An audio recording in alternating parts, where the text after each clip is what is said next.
একাধিক দাবি নিয়ে মিনাখা ব্লক স্বাস্থ্য দপ্তরের সামনে মঙ্গলবার বেলা ৩টে নাগাদ বিক্ষোভ দেখালেন আশা কর্মীরা। দীর্ঘদিন ধরে আশা কর্মীদের মাসিক ভাতা বৃদ্ধি করা হচ্ছে না।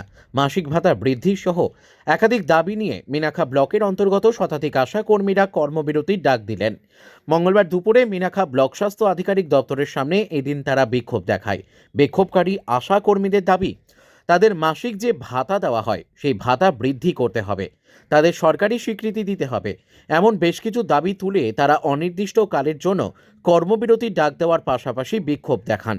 বিক্ষোভের শেষে মিনাখা ব্লক স্বাস্থ্য আধিকারিক শুভ বাগচির হাতে তারা ডেপুটেশন জমা দেন।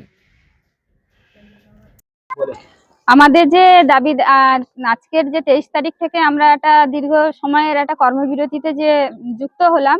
আমাদের যে কিছু কিছু দাবি দাবা আছে, সেই দাবি দাবা যতক্ষণ না সরকার মেনে নিচ্ছে, তো আমরা কর্মবিরতি তুলছি না।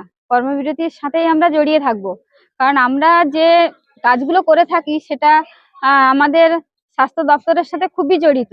আমরা মা বাচ্চা নিয়ে কাজ করি, মা বাচ্চার সুরক্ষা নিয়ে কাজ করি। সেখানে মা বাচ্চা সুরক্ষা দিতে গিয়ে আমরা কোনো সুরক্ষা পাচ্ছি না। প্লাস আমাদের 4 মাসের ইনসেনটিভ বন্ধ, আমরা কোনো মাইনেপত্র পাচ্ছি না ঠিকঠাক।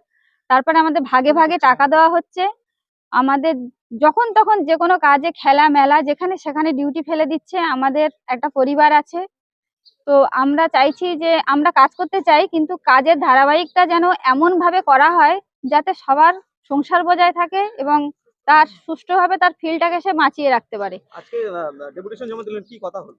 স্যার বললেন যে উনি ব্যাপারটা দেখবেন, উনি ঊর্ধ্বতর কর্তৃপক্ষের কাছে এটা নিয়ে আলোচনা করবেন। ওনার তরফ থেকে যেটা যেটা সহযোগিতা করার উনি অবশ্যই সহযোগিতা করবেন। ওনার একার দ্বারাই তো সম্পূর্ণ সবকিছু হবে না, এটা যেহেতু স্বাস্থ্য ডিপার্টমেন্টের ব্যাপার। উনি ওখানে সবকিছু ফরওয়ার্ড করে দিয়েছেন, উনি জানিয়েছেন আমাদের সমস্যার কথাটা।